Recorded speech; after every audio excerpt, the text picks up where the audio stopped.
to the channel again. Yep.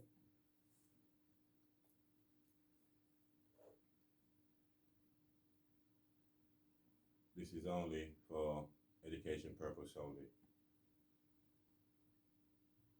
Stuff we should learn when we are at school, but they didn't teach us. Parental guidance. Always. Parental guidance.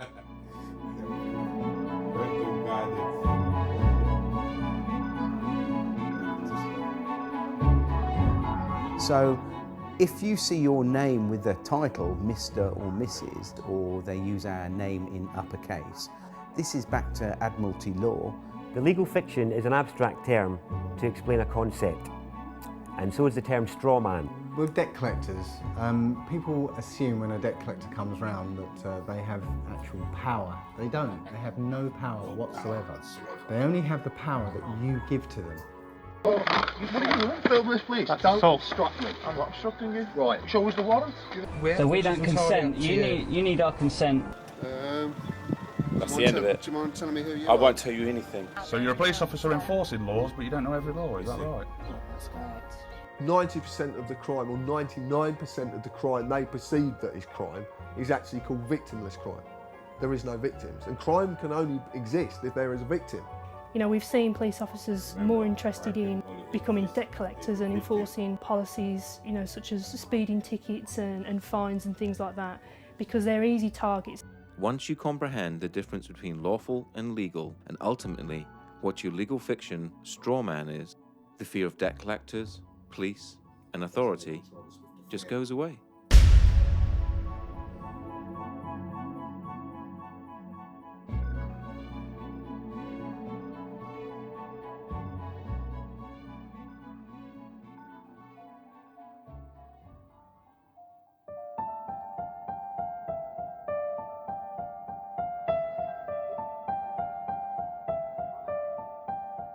If you live in the UK, you are led to believe that the Queen is the only sovereign. This is wrong. The Queen is given authority through the coronation oath. Her oath was a binding contract between the Crown and the people of this nation. This means that we, the people, gave her her sovereignty. And as everyone knows, you can't give away something you do not possess yourself. That means that each and every one of us is sovereign. We each have supreme, independent authority over our own flesh and blood human body. The problem is, we have forgotten we are powerful. We have forgotten that we belong to and are part of one of the most amazing species that to our knowledge has ever existed. We have become media obsessed, and in turn obsessed with our own appearance and the way people think about us. The TV is king, but now that is slipping to the constant need to be in touch with our friends. Everything is about fear. Fear of debt, fear of terrorism, fear of ill health, or fear of climate change. This keeps us thinking that we need our government to protect us and rule us. With all this distraction, it is no wonder that most of us didn't notice the massive fraud that our countries and nations around the world have pulled on us. But as you will learn, government is a creation of man, and a creation of man can never be above man. They always need your consent, and this is where your power really lies. With knowledge always comes power, the power not to fear, the power to take a stand against anyone or any corporation that threatens you, the power to say no. It has been said that you need to know that you're in a cage before you can escape from that cage. Let's look into how you're being tricked and how your power is being hidden from you.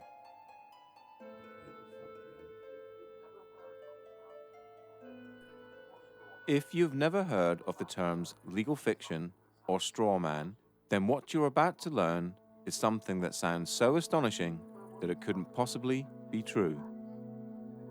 If I were to tell you that paying your tax, getting a driver's license, registering your car, paying fines, and attending court are all optional and that you are conned into agreeing with them, what would you think? All statues and acts are optional too. Your straw man is a fictitious legal entity created at your birth through your birth certificate and the registration of that birth. Okay, my understanding of the legal fiction, which is also referred to as the straw man, the way I explain it when I do talks, I keep it really, really simple. And what I do, I liken it to a game of Monopoly. Now, in a game of Monopoly, you actually have a little token like a dog or a battleship or a hat, you know, like a little top hat, and you move it around the board. Now, I believe that they actually give us a fictional entity which we can actually use or not use. And I believe this is and a lot of other researchers do as well, that this is your name in either uppercase or with a title. That when each person is born, whenever a human being is born, there's two entities. One is the real entity, which is the human being, the flesh and blood, and the other is a legal fiction, a fictional entity that is nothing more than a piece of paper, the birth certificate. Again, we're duped into believing that these are one in the same, and so we're tricked into representing the legal fiction, the straw man, that birth certificate. So when people get fines and things like that, it's actually consulting the legal fiction, the non-existent entity, the corporate entity that is owned by corporations. You have any interactions with the bureaucracy, okay? They're not interacting with you, they're actually interacting with your legal fiction, because they can't deal with a flesh and blood human. Yeah, they have to deal with another corporation. When you start to break down the words that we use and you start to look at the roots of all these words, and you actually look at what these words actually really mean, you start to get an idea of what's going on. The word corporation is very, very specific, because it's corp and oration, it's dead speak. So a corporation is something that's dead. It's an entity that exists only in a legal framework. It doesn't exist in any other framework at all. It only becomes an entity through legal mechanisms and legal means. People need to learn this. In essence, when you were born and far too young to understand, a company with your name was created through your birth certificate. When your parents registered your birth, they actually created a company and handed ownership of that company and you over to the state. It is important to remember that your parents were tricked and had no idea this was happening. This is why the state can take children from their families and it not be classed as kidnapping. They own your child.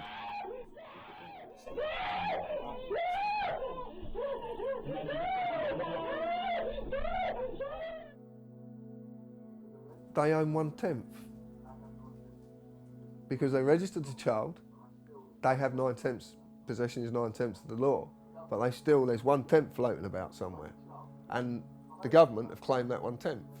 So when the child, because I've had it from social workers, at least now, 3 social workers on separate occasions have come out of audiences and actually said to me, you're right in what you're saying, is because we have to get the birth certificate within 48 hours of taking the child. And if they can't get the birth certificate, they have to reapply to be able to get the birth certificate. They have to get it, because that is proof of who the slave is, what the slave is. And actually, in legal terms, they're actually only entitled to the birth certificate and not the child. To take the child on the pretense that they are this legal personality is theft. So in legal terms, it's kidnapping. But for social services, can use legal kidnapping, because everything is okay as long as it has the stamp legal applied to it. That includes war, genocide. Anything is okay as long as it's okay, it's legal. The same thing also happens when you register your car. You get a document back saying you are the registered keeper and not the registered owner. So yeah, obviously we've just spoken about registering children, and the other thing that we register though is our vehicles. And obviously either of those can allegedly be taken off you at some point in time, which is quite interesting. The 2 registered items are the things that can be taken. You are the registered keeper of your car. you're not the owner, you're the keeper in their eyes. Now they'll argue that point, and a lot of people will argue that point, but it's quite easy to quell this argument and say, well, okay, if you don't put tax on the car, then they'll come and take your car. Now, in the legal world, taking anything from someone without a legal mechanism to do so is theft. The legal system cannot deal with humans. It can only deal with pieces of paper. Only common law can deal with humans. So at your birth, they created a piece of paper with your name on it, in capitals, just like any other corporation. This is done to dupe you later in life into thinking that you are the legal entity and not you. Then imaginary penalties and cost are imposed on the straw man, and you, thinking you're it, pay them. And it's kind of like an overcoat, this legal fiction. You know, as soon as you put it on, as soon as they invite you to put this overcoat on, and you do so, now they can grab hold of the overcoat and throw it in jail with you in it. But until you put that overcoat on, they can't do anything to you because you are not that name. You know, you think you are, you know, you're taught you are, but you're not. The deception is done through the manipulation of words and language.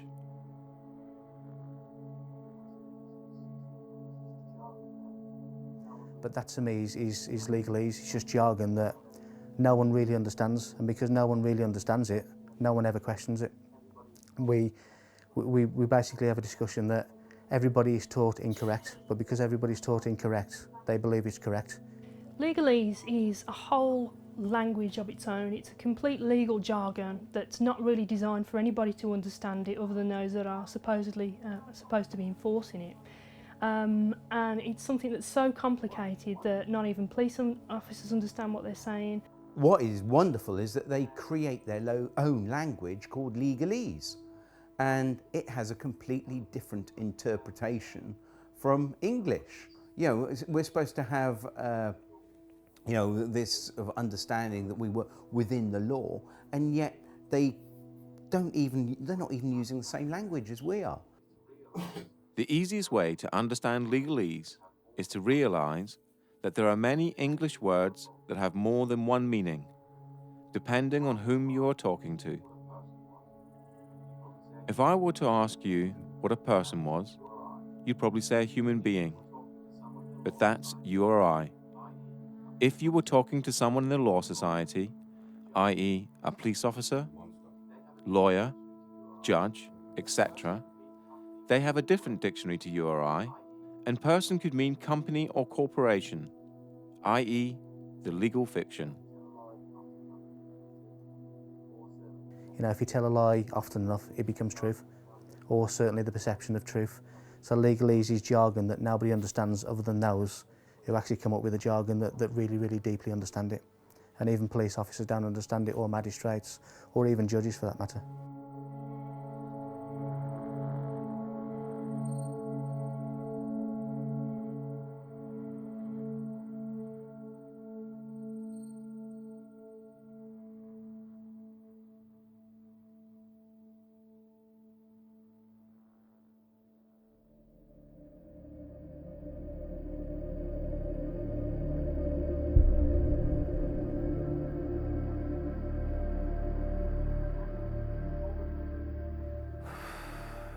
Tax is probably the best way, the only way better than fractional reserve banking to starve a community is taxation.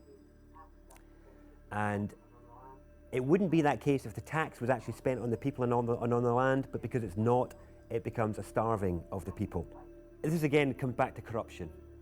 And tax would be fine.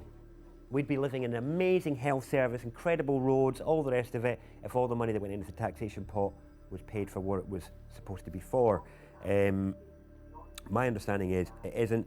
The problem that we have is the implications for its non-use is that, other than fraud, it's the only debt that can deprive you of your liberty. It's the only debt that they can put you in jail for is tax evasion or tax fraud, which is pretty serious really, because you can ignore as many credit cards or loans as you like and you can never be put in jail for any of that. But if you try and not pay your tax for a while, they'll really like to let you know about that. Funny thing is, I don't see many representatives of people like Amazon or big corporates that aren't paying their tax in the slammer. Maybe they should be.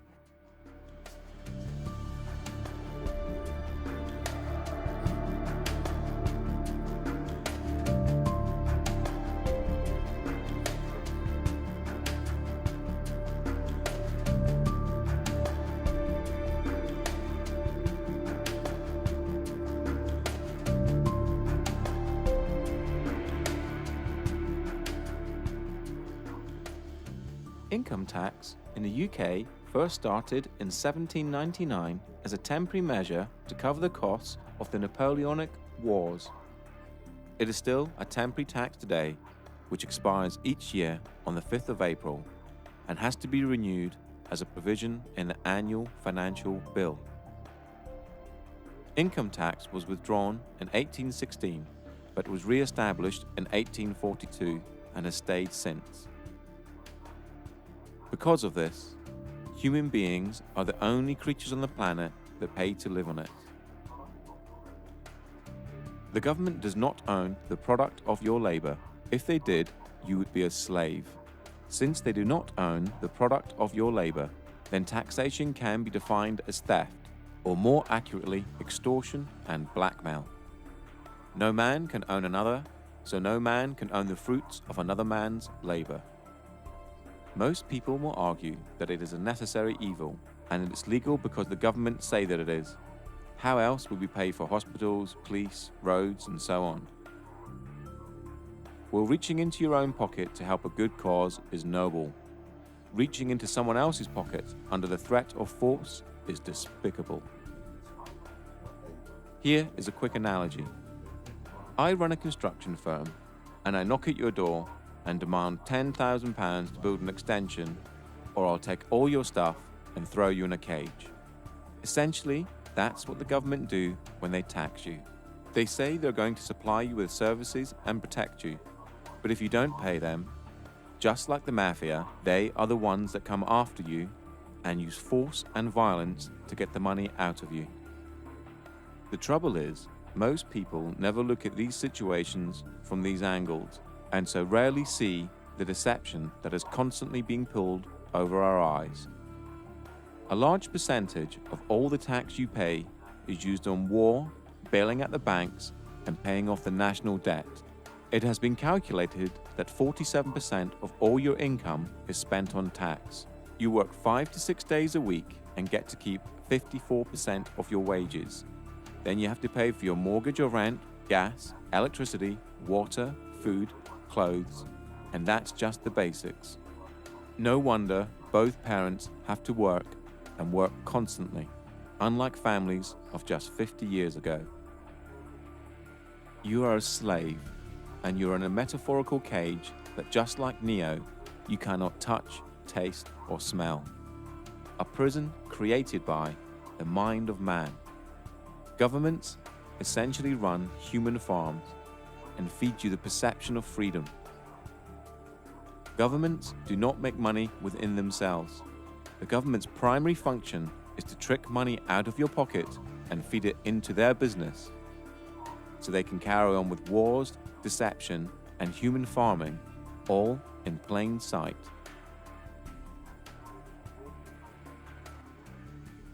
They have no lawful basis for whatever they do. There's, they might claim they have a legal basis. Now, legal is a different thing altogether. It's essentially based on contract. You have to contract with them before it becomes law. This is a prison without bars. This is a prison without big walls to keep them in. It's just a prison of the mind. The main implication of not paying tax is that you will grow a set of balls and you'll turn into an adult. That's the main implication.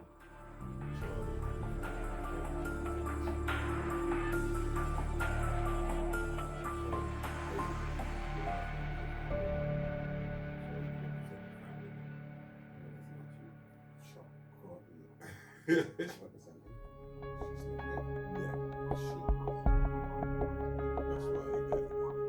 three functions of money are distinguished as 1. A store of value or purchasing power, 2. A store of value or purchasing power, the ability of an item to hold value over time. 2. A medium of exchange. Money serves as a medium of exchange, i.e., an asset that the sellers will accept as payment. A medium of exchange allows people to eliminate the use of barter. 3. A unit of accounting. A way of placing a specific price on economical goods and services. As a unit of accounting, the monetary unit is used to measure the value of goods and services relative to other goods and services. Money in its modern form arose from goldsmiths who retained gold and other precious metals in their safes, and in exchange they gave certificates to prove the deposits.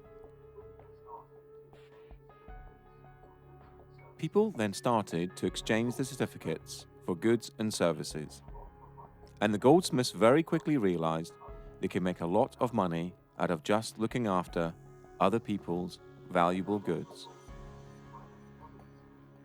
They're now no longer a goldsmith, but running a deposit facility, took in gold and other precious metals as deposit and issued deposit notes that the public used as money, backed by the gold in the deposit facility's safe. The goldsmith soon realized that very few people actually redeemed the gold, and so he started to give out loans in the form of deposit notes, knowing that he only needed around 10% of actual gold in his safe, as that would cover, even on a busy day, the amount of people exchanging certificates for gold. The deposit facility would then require the loan repaid plus interest, and this was the birth of modern banking. Through the years, money has been backed by, given a store of value, by the silver standard and gold standard, meaning you could redeem the note for gold, just like it says on this US note here, if you so required.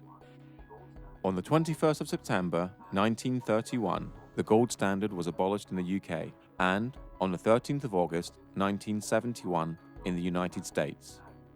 Since 1971, the majority of the planet now use fiat currency.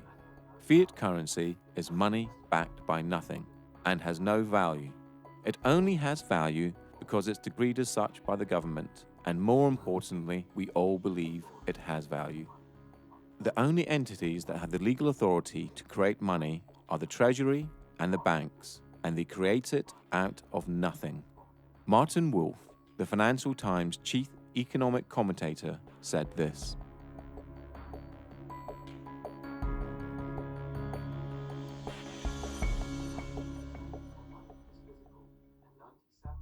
only 3% of money is physical and 97% is electronic, and this electronic money is completely controlled by the banks.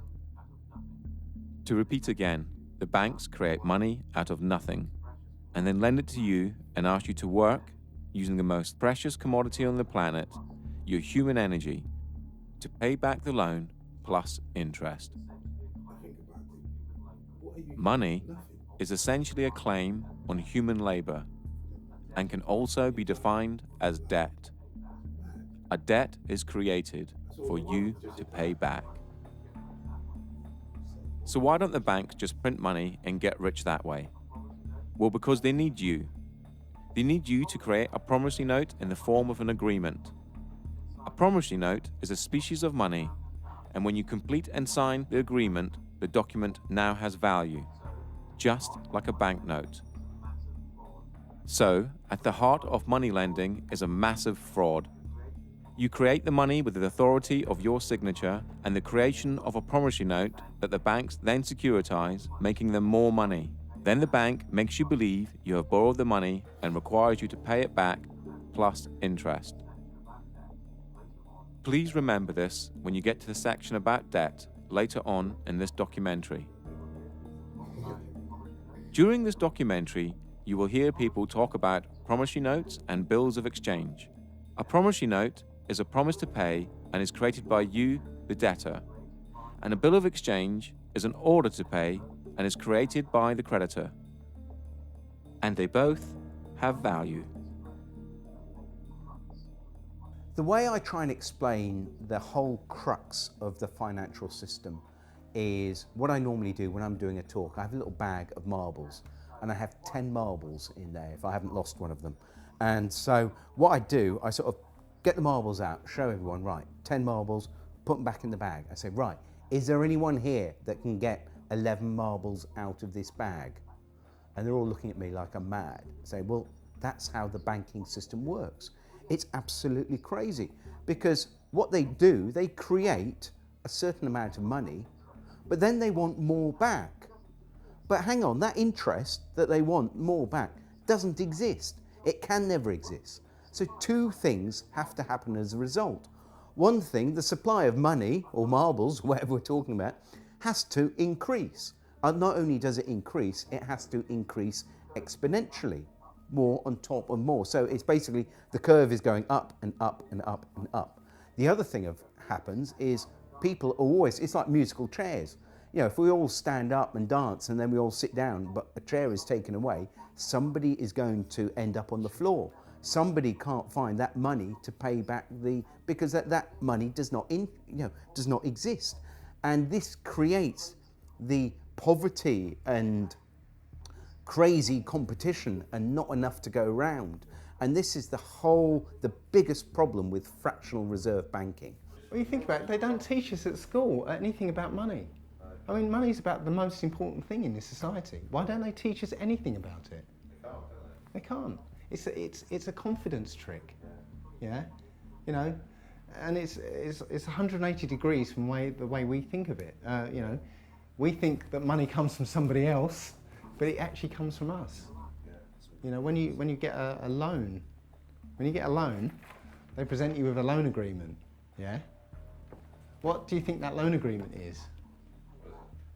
It's a promissory note. I promise to pay back 3 times the amount if it's a mortgage, you know.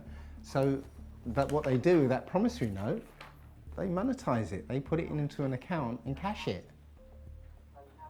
And now they give you that money and say, now you have to pay it back to us. But you created that money. You know, it's your promissory note. You created that money. So transaction's over with. You don't have to pay them back because they didn't do anything. They just went, thank you very much, and here you go. Fundamentally, a promissory note is a promise to pay. Now, if I was going to give you a promissory note for 2 dozen eggs, that means here's an IOU, the IOU, 2 dozen eggs. Now, it could be on demand, or it could be at a set time in the future. If it was on demand, you would be within your right to say, John, look, here's a promissory note. It says on demand, I want 2 dozen eggs. So I said, all right, look, I haven't got on me. I'll pop over the shop and get you your eggs. Here we go, there we go. And this is what we did originally when promissory notes started out, was that we used them to make a promise that, because, I've got like all these pounds of gold, right? And I want them stored safely. And I want to be able to trade that gold, but without the hassle of carrying it around. So what I do, I go to the bank and they give us a promissory note. So I've got this promise to pay. So I can then take it somewhere else and say, look, I've got £2 of, 2 pounds of gold here, or silver, whatever it is. This is how it started out. Now, at no time have promissory notes been, outlawed or taken away. And this is how big corporations actually trade with each other, with promissory notes. And in their memorandum or articles of association, when they set up their businesses, a lot of them will state within their documents that they will take promissory notes. Now, the problem is, of course, that the actual Bank of England and our government, working with the banks, have taken away all the value to the promissory notes, which are used as our currency. So now the promise to pay £1, well, £1 of what? It's not £1 of anything. It's just, it's now become like monopoly money. This is back to the analogy with monopoly. It's not worth anything. So basically it's just a piece of paper. So what we do, we can actually say, well, here's a promissory note for £1,000. I want to swap it for your promissory note, or put it into my bank account and credit my bank account with £1,000. Now, we spoke to a bank manager and we said to the bank manager, could you tell me what would happen if I came to your branch with a promissory note for £1,000? Would you have to accept it? And his words were, Yes, of course I would. It's law. So you're going to accept a promissory note? Of course, no, I'm not going to accept it, but by law, I have to. So this is a bank manager that knew the law. He also knew the difference between a bill of exchange and a promissory note as well. So he was well up on his law. So, and remember, these are statutes, but because these are companies, they have to apply by their statutes, you see. We don't, but they do. So it's almost like, they create enough rope and they end up hanging themselves, you see.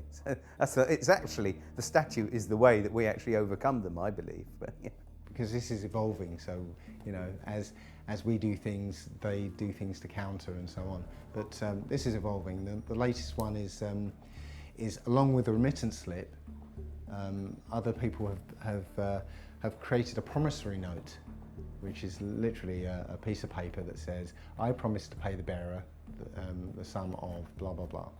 And you sign it, date it, and now that becomes a specie of money according to the Bill of Exchange Act. In fact, the money in your pocket is a promissory note. Somewhere it says, I promise to pay the bearer, and there's somebody's signature on it. And it's actually an invalid promissory note because it's not dated. Or actually, that's wrong. That's actually wrong. It's on demand, so it is dated. It's not actually getting away with stuff. This is the thing you've got to get out of your head, because what's really happening is they're getting away with it. Yeah, no, you're right. Yeah, you're just coming back into your power and saying, no, I'm not going to give away my signature anymore. This is what you're doing. Your signature is the most powerful thing on this planet. Yeah, your signature is worth an unlimited amount, and this is the thing we don't realise. We have the power. You can go into a bank, okay, and come away with £100,000 as a loan. Yeah, what do they take from you for that £100,000? Your signature, just your signature. You see the power of that signature now. Yeah. So with your signature, if you write your promissory note, you've created money, and that money is your promise to pay, your promise to work, use your energy. Yeah. That's all there is. Your unlimited energy, and that is what the money is. And you supply it, not banks.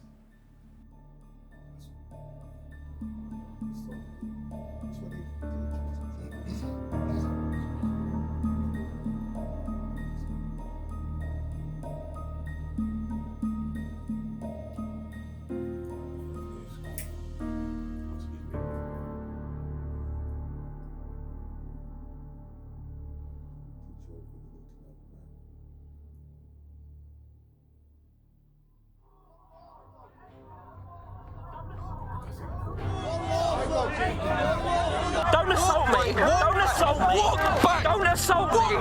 Am I free to go? Listen, mate, I'm asking the questions. You're the public servant. Will you take your hand off my car, please? Thank you. I do not consent, officer. I don't consent to a mental promise breaching the peace. But I am sovereign over my human body, and I do not consent to any search. I do not consent to any authority you feel you have over me. I am a sovereign British citizen, and I do not wish to be searched. I am the county court bailiff. No authority. Excuse me, it's our right to film you. It's our right to film you. Yes, it is. Under what law are we not allowed to film you? I'm telling you not to. Yeah, but you have no authority to tell me not to film. Because we're in a public area. James Parisi with the Quincy Police Department. What is your name, sir? That's good to know, sir. Yeah, what is your name? Well, I don't think that by law I have to identify myself. I'm on the sidewalk minding my own business and there's no laws being broken. You said, look, mate, I can't give you the full section. Can't give you the full section because you can't expect me to know it, is your words. Yeah? And I'm saying, well, if I can't expect you to know it, you can't expect me to know it. Can you show us a warrant, please? I think we've got a warrant for your arrest. Can you show us a warrant, please? Show us your documentation. Show us a warrant, please, with a wet signature.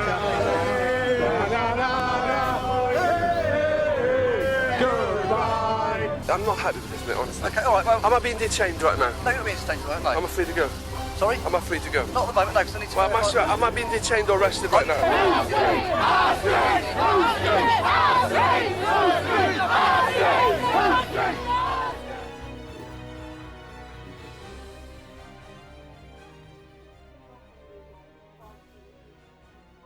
The difference between lawful and legal, as I see, is lawful relates to common law, the law of the land, the law which governs all people, the original law, which is quite straightforward. To me, it's a case of don't cause any harm or loss or damage to any person, and don't cause that to happen to anybody, and everything's good. And you know, that's pretty straightforward and simple. Everyone can understand what that means. Legal pertains to our legal system and where statutes and acts come from, and it's a system that doesn't actually relate to common law. So we've got these two systems running side by side. We've been fooled into believing that they are one in the same, and so when police are policing the streets, we're enforcing policies, acts and statutes which, when looked into, are not actually necessarily lawful. Common law is the law of the land, and laid down over centuries of court cases in front of juries, humans making law for humans. For the severest measure of punishment. Common law pertains to lawful, and anything outside of lawful falls under the legal or no system at all. The legal system covers all statutes and acts and civil matters. Things like owing money to banks, not paying fines or tax. Basically, anything that isn't criminal. For there to be a crime, there has to be an injured party. In this case, a human. And there are three basic principles that all law needs to apply to. They are as follows. Do not breach the peace. Cause no one else any harm. Cause no one else any loss. Do not use mischief in your promises and agreements. Apart from that, everything else is free rein. Lawful refers to the natural law, the law of the land, okay? And that's not causing any harm to anyone, obviously not stealing from anyone, and not using fraud in your contracts. So basically, you're not doing any harm or trying to get one over on anyone else. Legal refers to the statutes, which I mentioned earlier. And the statutes are basically all the rules of society, and not just, we haven't just got the UK statutes, but we've got all the European statutes. So you've literally got tens of thousands, if not hundreds of thousands of laws, which every day, we could be breaking without knowing. We all know that you can't go around raping and killing and murdering and invading. We don't need fucking laws for that. Like, we'll deal with that as it comes.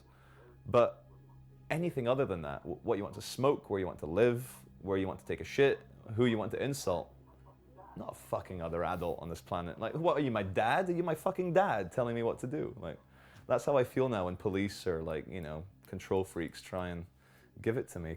Legal is essentially according to contract. You have to, the rules that are sort of handed down to us, but you have to contract with them before they become law. And that law is contract law. You enter into contract, you're bound by it. So yeah, it's two different things. One's overlaid on top of the other. Parliament has no say in common law and is bound by it. So they create Acts of Parliament, and in the US, Acts of Congress. Because government is a creation of man, and a creation of man can never be above man, they need your consent before they have the force of law. The principle of by consent, if people don't realise, is that we obviously have police because we want them, and that we only have to do what they say if it's reasonable, if we consent to what they're asking to. That is the principle of it for me. Obviously, the larger issue is the assumption that everybody who's walking on this land has given consent to be policed by these people. And that's an assumption that most police officers in this country live by without realising that it's not true, and this is where diplomatic immunity is a good example of where, well, actually the consent isn't given and the police don't have the power to act. Another good example that shows it's all about jurisdiction is that our police have no power at all at the American embassy. But that's on our land, isn't it? And that's another example. Embassies are a good example that shows that jurisdiction is portable. It's not tied to land, it's tied to the party. So I can carry my jurisdiction with me, which is the whole principle of sovereignty in general. My understanding of policing by consent is that, as I said earlier, when a law is passed, for it to be lawful, it has to have the consent of the people. People have to consent to that law and consent to abide by it. But unfortunately, I think we're in a system now where that obviously doesn't happen, but people don't realise that by verbally agreeing with, let's say, a police officer in relating to a parking ticket, that you're entering into a verbal contract, and by agreeing with what the officer is saying, you're consenting to being bound by the law, or whatever the law is. And people, when we say words like, do you understand, when a police officer says to you, reads the caution and says, do you understand, what they're actually saying is, do you stand under our authority? Now again, you know, I didn't know this as a police officer, and even the words that are spoken as a police officer, police don't even necessarily understand themselves. So I believe that people have to consent to a law for it to apply to them in the legal sense, because it's not common law. So when you interact with the police or the court system, they will ask you for your name, address, and date of birth. This is done to create joinder between you and your legal fiction, and to trick you into representing it. Once you agree to represent your legal fiction, now they can deal with you. They can only apply their legal mechanisms if they have the name of the slave they're dealing with. If you state, well, I don't want to give my name, then they can't apply the mechanisms to you because they have no name for their paperwork. And remember, all their systems work via paperwork. It's all paperwork. I think you might be wanted. Well, if I'm wanted, what's the problem? Could be arrested. Well, then arrest me then, innit? I need to establish who you are. No, you don't. If you think I'm the person that's wanted, arrest me, innit? Where do you live? Tell me your date of birth. What? I'll give you up. I want your details now. Lock me up for what? Give me your details. Lock me up for what? Give me your details. Lock me up for what? Give me your details. You won't get my details. And I tell you this as well. Yeah, I tell you this as well. I'm not a criminal. I'm a peaceful man sitting out here. I just burn down the system of corruption and pollution that we are represent. But in the meantime, I'll leave you to it. But obviously, if there are any problems, then I might have to come back and obtain your details and speak to you further. Look, you have no right to just leave me to it. You have no right to say you're going to come back and ask for my details. I'm me, he's him, yeah. You're you. That's our details. Oh yeah. Am I obliged to give you my details? We've spoken to you. Yes. Okay, we've asked you to leave the store. Yes. Wait a second. Details. You have my details. Am I obliged to give you my details? You're not obliged to give me your details. Oh, great. Okay. Why? How are you define yourself under the self-defined ethnicity? Am I obliged to answer that, sir? Entirely up to you. I do not wish to answer any questions, sir. You don't have to. I'm just asking you. Am I obliged? You're not no, obliged. I'm not obliged. No comment. Okay, that's fine. What are you doing? Am I obliged to answer that, sir? No. No comment. Okay. Are you going to answer any of my questions? If I'm obliged, I will, but if I'm not obliged, then I won't be answering any questions. Oh, that's fine. Are you going to tell us your name or not? Am I obliged? And then you're getting out your van and coming over and trying to intimidate me. Go back in your van and go away, there'll be no complaints. Stay here, I'll be speaking to your sergeant about all of you. Right, so you're demanding now, are you? Or are you requesting that I give you my details? Right, well, I would politely decline your request. Why is that? What's your reason for declining? Privacy. You got an ID or driver's license on yourself? Yeah. You stand with us? Nope. Not gonna do it. What's your name and badge number? Officer Carlson, ID 7345. Am I being detained? Am I free to go? Free to go whenever you want to. Thank you, sir. I'm asking you again, am I obliged to give you my details? I'd like to, because I'm going to do a name check. I got it. I'd like to see if, I got it. if you're banned from this area or okay. whatever. Well, I'm asking you again, I know you'd like to, but the reason, just to explain to you, the reason I don't like to give my details is because I don't trust where those details go. Do you understand? You well know as well as I know, sir, that in order for you to ask me my name, you have to suspect me of committing a crime. You know and I know that you don't suspect me of committing a crime. You're just poking around where you don't belong. Okay, is there a problem, officer? Constable. Basically, under Section 163 of the Road Traffic Act, I'm allowed to check your documents. Of course you are. And I know I'm not obliged to give any details whatsoever. However, I'd like to know, is there a problem? I don't even have to speak to you unless you're going to arrest me, mate. You got some mental health problems? No, mate. No, I just know my right to remain silent. Yes, you did, mate. When the camera was not on. That's what you said. Have you got okay? a contact phone number? Right, no, I haven't got a contact phone number. I'm not obliged to give any contact phone number. All I would like now is my card back. I'm not accepting any paperwork from you guys, and I want to go on my way. I'm going to be detained right now. Legally, yeah? Legally, you're meant to confirm your name and address to me. Lawfully? Hold on. Lawfully? Lawfully? Yeah, lawfully. You're supposed to answer me. You're a public servant. What? No, you can't see my ID. Can I see your ID? I'm glad you brought that up. Can I see your ID? I see your... I'm over the vehicle. You're going to have to give us your details, okay? I don't have to give you any details. You're going to have to. Call the sergeant, mate. I don't have to give you any details. No, ma'am, you may not. I am talking to and investigating something now. I can't... You're investigating me for what crime? I didn't say it was a crime. Okay, then there's no probable cause or reasonable suspicion for me to provide it. Because... And then what would you do if I was to say that I don't have a name? Like, how would you look me up or anything like that? Well, we wouldn't. Because if I stop you like this to have a chat, and I ask for your name, you don't have to tell me. Yeah, no, I'm just glad you know that, because a lot of police officers where I'm from don't actually know that. You don't have to give me a name. The only time you have to give me a name... You've caught me breaking the law.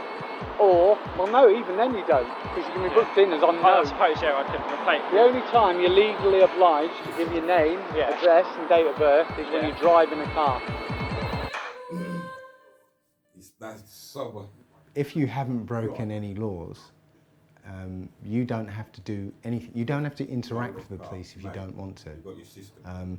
If they come up and try and engage you in conversation, and you haven't done anything, then you don't have to engage in conversation with them. You can you're free to walk away. If they want to detain you, they need reasonable grounds to do that. And if they don't have reasonable grounds to do that, then they're actually in breach of their oath, and they're liable. With statutes and acts, the consent of the people, those are the people that's there to govern, has not been obtained. And so, it's frowned upon. It's very much a grey area, and police are being used to enforce statutes and acts of the legal system, and not really understanding what that means and what it means as a police officer to police. I believe that Black's Law Dictionary states that a statute is a legislative rule of a society given the force of law by those who consent. So a statute it doesn't actually say a statute is a law, it says it's a legislative rule of a society given the force of law, but only by those who consent to being in that society or consent to the fact that consent to the law. So if you say to a policeman when they stop you, I'm sorry, I do not consent, I do not understand, that is, I do not stand under you, then you can step away from that. But it's important that you uphold the actual natural law. And of course the policemen and magistrates and also the Queen, they all state oaths to the law of the land. So you can ask an officer if he's actually, are you on your oath? So it's important that we can actually get them on their oath, because they don't swear an oath to uphold the law of the sea or statutes. They swear an oath to uphold the law of the land. If you're pulled up by the police and the police say to you, can I have your name? And you say no, which officially you don't have to give your name. It's actually on the Metropolitan Police site itself. It actually says you don't have to answer their questions. But if you don't answer their questions, they're going to do one of two things. If you get a good copper, they're going to go, okay, not a problem, you haven't really done anything wrong, we'll leave you alone. You get a bad copper, then you're going to get dragged to the floor, roughed about, cuffs on, you'll be dragged down a station where you will be bullied and coerced into giving your name in the end. And if you don't, they will just keep you as long as they possibly can. To lock any human being in a room that they can't leave, and especially in a room that has the very, very bare essentials, is torture. So remember, If you haven't broken any laws, no one has the right to tell you what to do. We are all equal in the eyes of the law, from the Queen to the police and to you or I, and we are all innocent until proven guilty. So if a policeman stops you in the street and you haven't broken any laws, do not comply. Always ask, am I detained? Or, am I free to go? Do not give your details and ask if you're obliged to. If they do try to search you or arrest you without your consent, tell them you are doing this under duress. If you have not broken the law, do not comply. Only interact with the police if you wish to. If you do not wish to, do not consent. The more of us that do not comply, the less likely this country will become like Nazi Germany or Communist China. The police swear an oath to the Queen, so ask them if they are under their oath. If they reply yes, they are bound by said oath and can only uphold common law.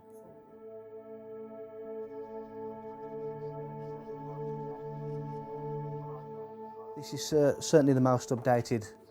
When I joined, it was slightly differently worded to this, but this is probably the most updated, and it starts with I, you state your name, of, you state whichever police force you are serving, do solemnly and sincerely declare and affirm that I will well and truly serve the Queen in the office of Constable, with fairness, integrity, diligence and impartiality, upholding fundamental human rights and according equal respect to all people, and that I will, to the best of my power, cause the peace to be kept and preserved and prevent all offences against people and property, and that while I continue to hold the said office, I will, to the best of my skill and knowledge, discharge all the duties thereof faithfully according to law.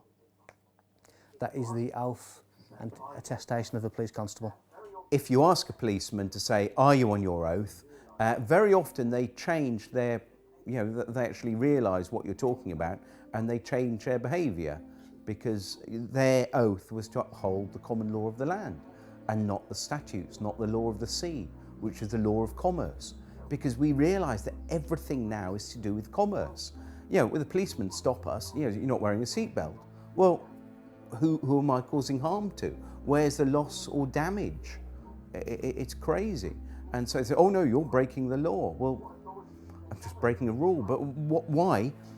What authority do they have over us? I haven't given them my authority. The oath that every police officer is to preserve the property, life and subjects of the Queen. Now that to me is people, property, disturbances, breach of the peace. That's how I understand the office of constable to be now. It's basically an oath is a promise. I promise to enforce the law. I promise to serve Her Majesty's subjects. I promise to prevent them as much as I can, prevent them from being harmed, to prevent their property from being destroyed. That to me is the oath of a constable. Police take an oath when they join the service. Again, they don't really understand what that means. It's not explained in any details. It's kind of a grey area. You just take it to mean whatever you want it to mean. But it's all been set up to allow the system that currently enslaves people to carry on enslaving and to further that enslavement into every aspect of our lives. Hey guys, so I'm here at Parliament Square for the Occupy London protest. I've just come over to a group of police officers who are protecting and serving the people today. I've just approached this guy here who obviously has his back to me now. What's your name please, sir? Obviously you're obliged to tell me. It's your job as a public servant to identify yourself. So could I have your name, please? Okay, we have here Constable Bird. It's a pleasure to meet you, sir. I have here about 200 copies of the UK police officer's oath of office. I've just asked them if they know their oath. They've gone very quiet on me. This isn't an attack on you guys, just so you know. Like, I'm not trying to cause trouble with you or anything. I'm just trying to make sure you do your job properly, obviously. I mean, some emergencies just come up, so I'm going to follow them just to see why they're avoiding my questions. I think we all know it's because they don't know their oath, but I'd like to offer them a copy. just to see if they will remember why they became police officers, which was obviously to protect and serve the people of this country. But if during their programming and their training and stuff have forgotten who they actually went into the job for, I'd like to remind them. So I still have the oath in my hand, like you can see all the copies. They're walking away from me, they don't want to hear it. My aim at this protest is obviously to help the police remember their oath, to remember what it is that gives them this authority in the first place, and hopefully they will honour humanity and uphold. Let me just read their oath to you guys. Look, they're really walking away from the square and everything. They don't want to hear this at all. I, so-and-so of wherever, do solemnly and sincerely declare and affirm that I will well and truly serve the Queen in the office of Constable with fairness, integrity and diligence and impartiality, upholding fundamental human rights and according equal respect to all people.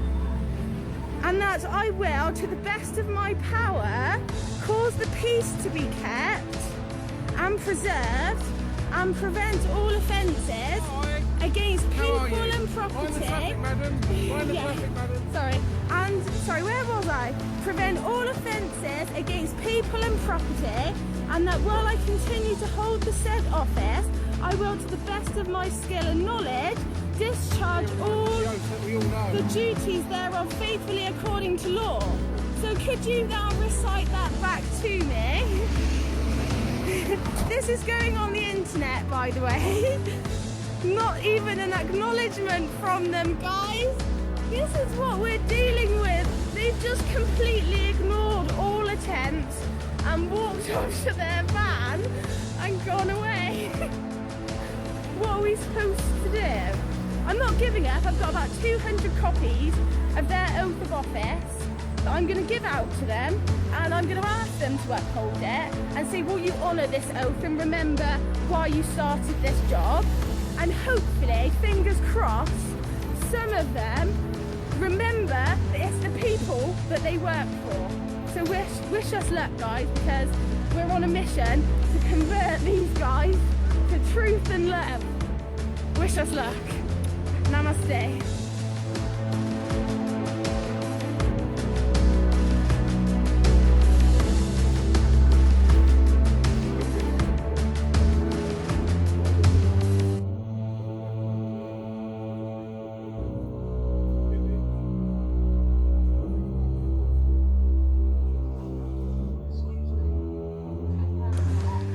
How are you insured? Excuse me, take your hands out of my camera. Today.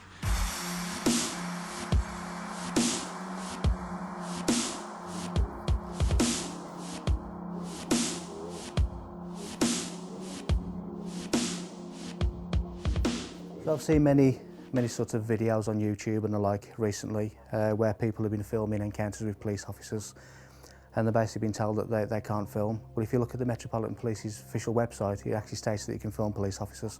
If it's in a public domain, if it's in the private domain, then obviously that may well be different, because there's certain laws of corporations and whatever that may prevent that. But certainly if you take a camera or a phone and you record the encounter, there's nothing illegal about that at all. It maybe help as a witness as an accurate account of what's being said, so there's sort of no ambiguity at a later stage. But certainly not illegal to film anyone in a public domain. There are simply no laws preventing you from filming in public. This also includes the filming of the police performing their duties. Here is a letter that was sent in 2010 to all police stations regarding filming in public. Dear colleagues, guidance for photographers.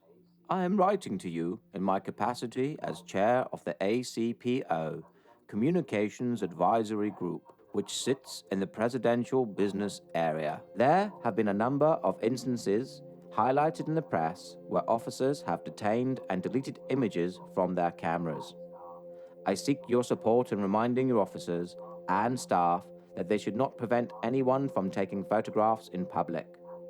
This applies equally to members of the media and public seeking to record images who do not need a permit to photograph or film in public places. ACPO guidance is as follows. There are no powers prohibiting the taking of photographs, film, or digital images in public places. Therefore, members of the public and press should not be prevented from doing so.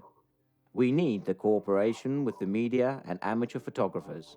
They play a vital role as their images help us identify crime.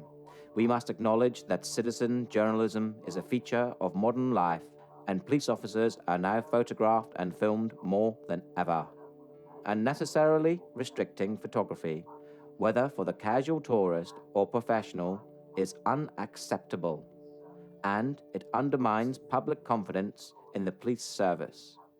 Once an image has been recorded, the police have no power to delete or confiscate it without a court order. Yours sincerely, Andrew Trotter, Chief Constable, Chair of ACPO Communications Advisory Group. But how many of them actually uphold that?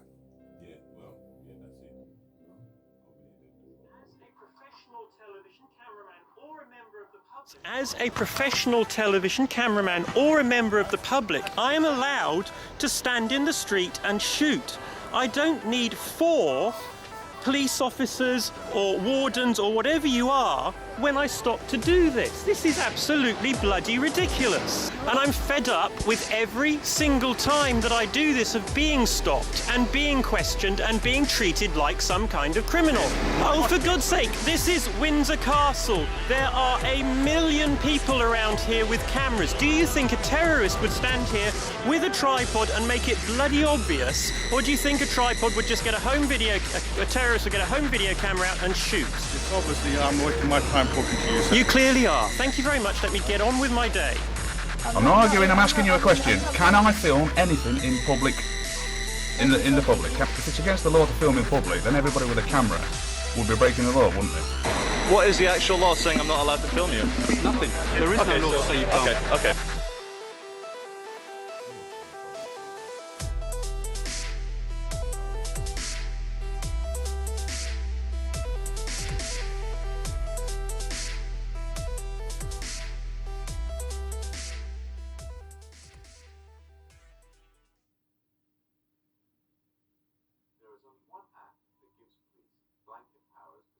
There is only one act that gives police blanket powers to search the public, and this is Section 60 of the Criminal Justice and Public Order Act 1994. But this needs to be authorized by an inspector or above, and only if he or she suspects that instances involving serious violence may take place and that persons are carrying dangerous instruments or offensive weapons. The order will cover a specific area, normally a town or suburb, for a period of no longer than 24 hours. In a nutshell, if there has been a riot or a gang fight or something of that nature, a Section 60 may be brought into force, and anyone in that area can be searched without reasonable grounds for suspicion. All other bases for searches need reasonable grounds for suspicion, and they must follow Go Wisely. Officers conducting a stop and search will work through a process called Go Wisely. If officers do not follow Go Wisely, they leave themselves open to an assault allegation and the search itself being unlawful. The police currently have over 20 stop and search powers. They are mainly for weapons, drugs, stolen property, or articles intended to damage property. Those made using powers from Section 1 of the Police and Criminal Evidence Act, commonly referred to as PACE searches, are the most common. Go Wisely is a mnemonic that was created so the police could easily remember the terms laid down in Section 1 of PACE. Section 1 of PACE is the foundation document for all searches that require reasonable grounds for suspicion.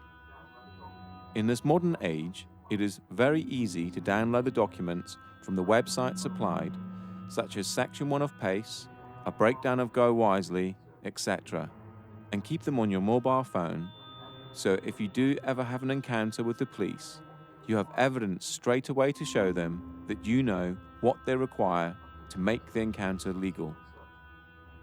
If a police officer insists on searching you, do not resist. it will only end one way. Tell the officer that you are alarmed and distressed and you are being searched under duress, and make it very clear that you do not agree with the search and only sign the paperwork if you want to. Signing the paperwork means you agree to being searched. Take a lesson from the previous section and always film your encounters with the police. This tactic works twofold. Normally, when you pull a camera out, the police completely change their attitude and work to a more professional standard. Secondly, you have evidence of the entire encounter in case the police officer tries to make any false allegations against you. If you are being searched under the Misuse of Drugs Act 1971, the police officer must comply to go wisely as laid out in PACE Section 1. The root power for the search comes from PACE Section 1 and they must adhere to it.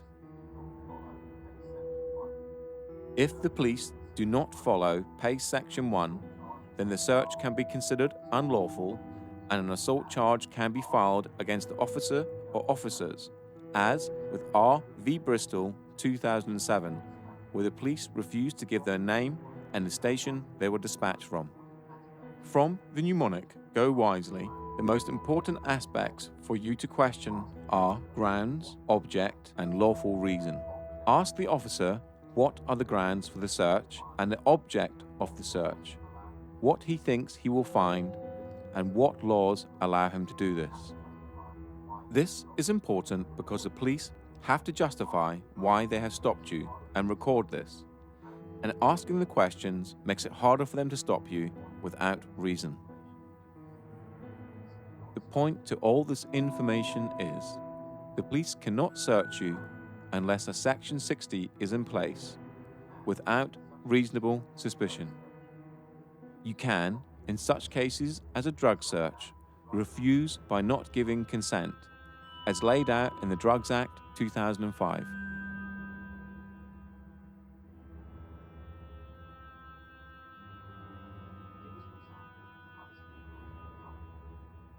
Here is an example of how this information can help you and possibly make the police treat you with a little more due diligence.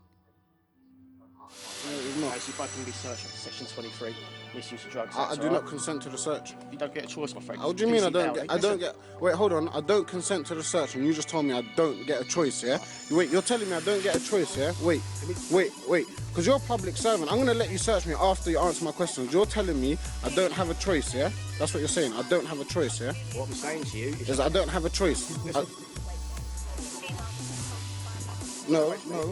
You're a public servant. I'm allowed to record you. And plus, do you know what? You can take my phone and smash it. This is live streaming. You can take the phone, it's live streaming, it's saved straight into my laptop. So you can try to confiscate it all you like. I've got you on camera. You just said I don't have a choice. Don't touch my phone, that's assault. You just touch my hand. If I did that to you, I'll get nicked for assault. Don't do it to me. Well, I'm not here for nicking people for assault. Yeah, well, don't do it to me. Okay. What I can technically do is see that as evidence. You can't. Yes, I can. No, you can't. It doesn't matter because I still got it on my laptop. It's a live stream. Go on, what you searching me for? What you searching me for? You come out that bin, yeah, his hand's gone down, he drops in behind the bin by the Alright, yeah. Alright? Yeah, you. All Okay, right. which gives me the reason to believe the fact that you're down an alleyway for no real reason. I just told you, yeah? I'll tell you what I'm going to do. We're going to walk up to that bin. Yeah. And if I see anything down there, yeah, all right, I'm going to turn a pair of you over. All right, cool. Then we're good, yeah? Walk up then. You walk up. I'm going to walk after you, my friend. You're a public servant and you're not following your duties properly. Listen, our duties, Your duties are to uphold the law of the land, and that's it. Nothing else. Nothing else. when you make your chicken, You're not obliged to tell them, but we don't have to tell them. And I'm telling him the law, innit, just in case he doesn't know. He doesn't have to tell you. I will not calm down. You don't have to tell them your name, so if you want to, you can, but if you don't. Yeah? You never found nothing, you're not going to search me, that was your deal, innit? Yeah, that's my deal. Cool. And now I need to ask you a question. Are you working in accordance to the oath that you took to become a police officer? I need to answer that question. Of course you do, you're a public service. You're a public servant, you have to answer all questions.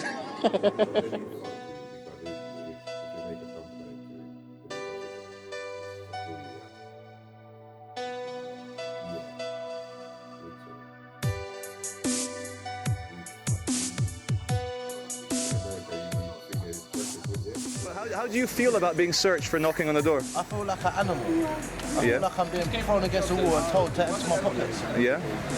This is like a legit gang. How often do you get stopped and searched? Every day. Every day? Every day.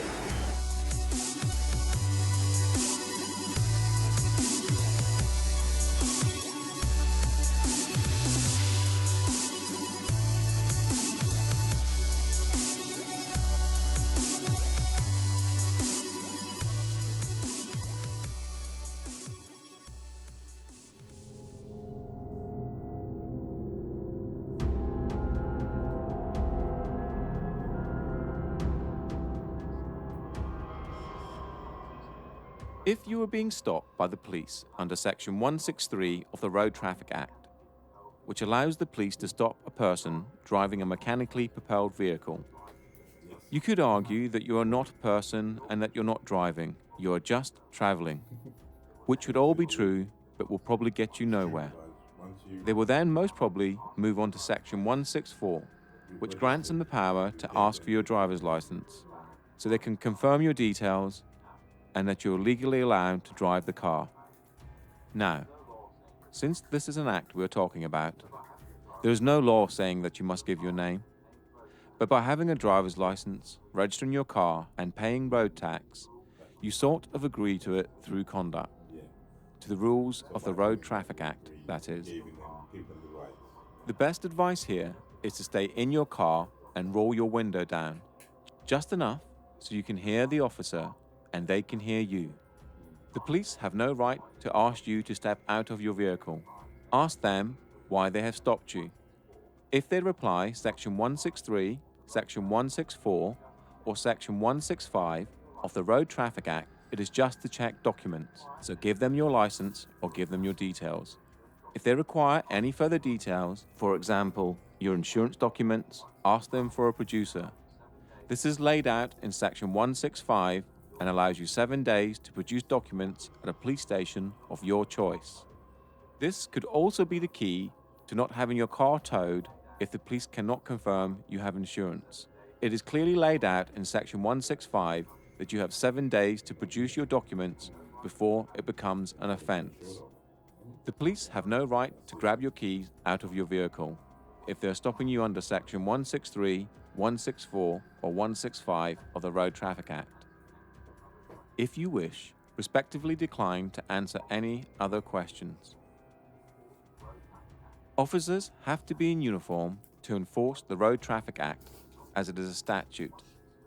Plainclothes officers cannot use Section 163, Section 164, or Section 165 of the Road Traffic Act, or enforce any statutes or acts that do not contain a criminal element.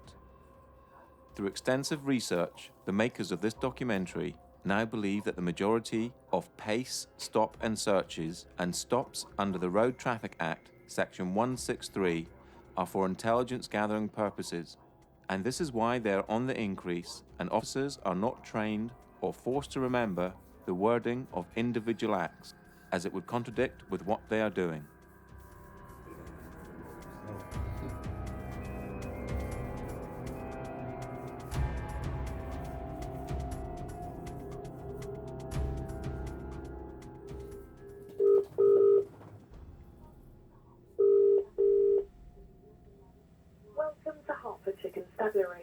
If you know the name or the warrant number of the person you wish to speak to, please press 1. A new trend is occurring with police searches, and it has to do with the taking of mobile phones to check the IMEI numbers. Right, Sarge? How you doing? You okay? I'm fine, thank you. You don't want to give the officers your details? Yeah. What is there a reason for that? Because I haven't committed any crime and I don't think I'm obliged to. No, you don't have to. Yeah. What we will do is we do an IMEI check on your phone, though. We are being told to do that. What's that? Okay? Check your phone to make sure it belongs to you. It belongs to me. It was given by my girlfriend. Yeah, we're entitled to do that, okay? Okay. So if you can hand your phone over to the officers and we'll do a check on that. Okay. You have to do that? Sorry? Am I obliged to give you my phone? Yes, you are. Alright. We're checking to make sure I've got that on record.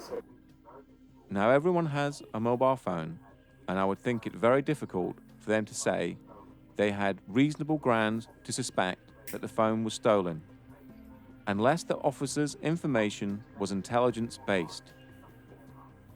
After an extensive search online, nothing came up, so I called the police to ask them.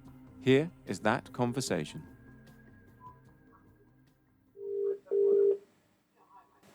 How can I help you? Yeah, hi mate. I don't know if I've come through to the right number or not, but I just got a really quick question about police procedures. Go ahead. Yeah, a friend of mine a couple of weeks ago was stopped in the street. It wasn't in Hertfordshire, it was in London. But he was, when he was stopped, they took his mobile phone off him and said they were doing an IMEI check.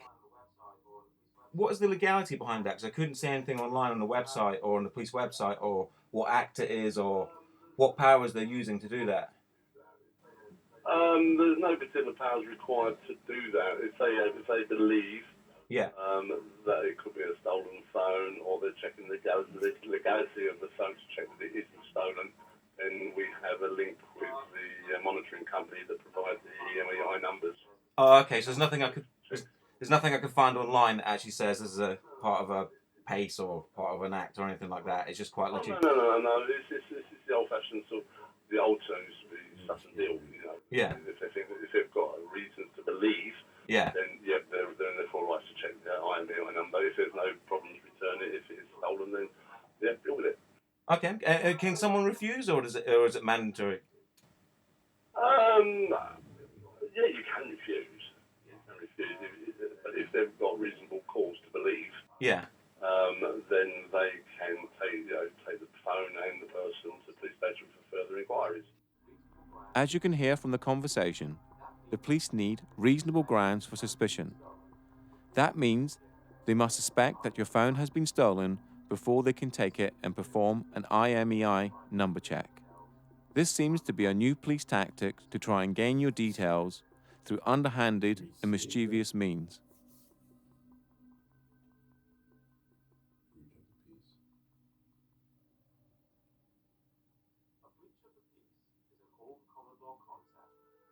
A breach of the peace is an old common law concept which is used to prevent unlawful violence against people or property. A breach of the peace is not a criminal offence in itself. However, special powers exist for the purpose of stopping or preventing anyone from breaching or threatening a breach of the peace by committing unlawful violence.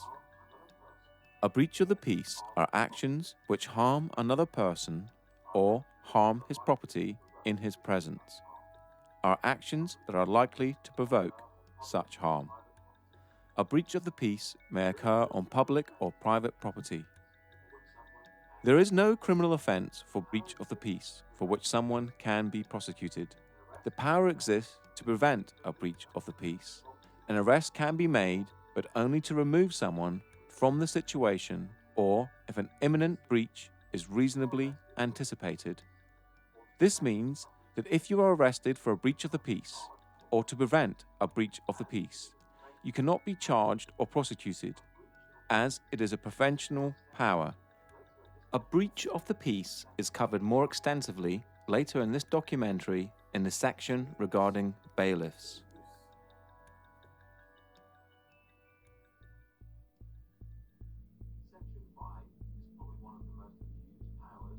Section 5 is probably one of the most abused powers the police have in their arsenal, and a police officer can arrest without warrant if he believes you are in breach of this section. Since February 2014, the word insulting has been removed from the Act to move into line with Article 10 of the Human Rights Act. This means you can say whatever you wish as long as it's not aggressive in nature or provoking violence. The best advice is to stay calm and not swear or make threats, and as long as you have not broken the law, harm, injury or loss to a fellow human, you will be fine. Just remember this, most police officers respect being respected, and you will have a greater chance of moving on with your day if you do so. But always stand up for your rights. These are the most common types of police interactions, but there are many more acts they could use to try and stop you in your everyday life. Just remember that it is all online, and you have the right to check if you doubt what the police officer is telling you. What you are watching here are the police violently arresting protesters for small infractions such as not listening to a police command, not giving details, or Section 5 public disorder. They have committed no crime and are now essentially being tortured. The police seem to be able to get away with horrendous acts towards people and in some cases treat the general public worse than criminals. For example, imagine someone is arrested for assault, then taken back to a police station and refused to give his name. Would the police then throw him to the ground and assault him until he gives his name? The answer in most cases is a resounding no. That would be torture. Article 3 of the Human Rights Act, that was incorporated into English law in 1998, states, "No one shall be subject to torture or inhumane or degrading treatment or punishment." Another case similar to this would be smashing someone's window to enforce the Road Traffic Act, essentially breaking a law to enforce an act, a rule. The police need to go back to policing, preventing a breach of the peace and protecting people and property. Upholding rules should never be done by force.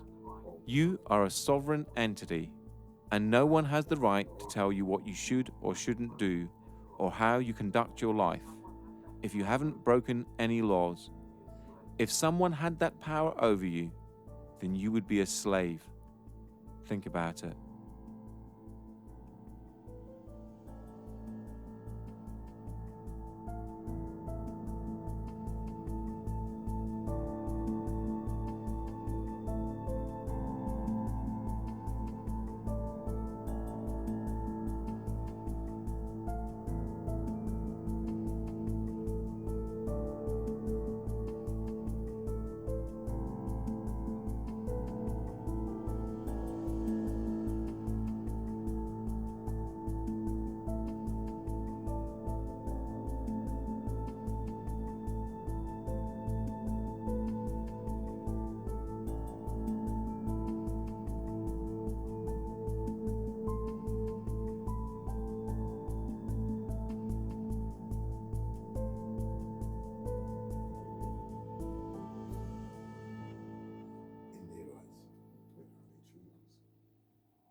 Did it?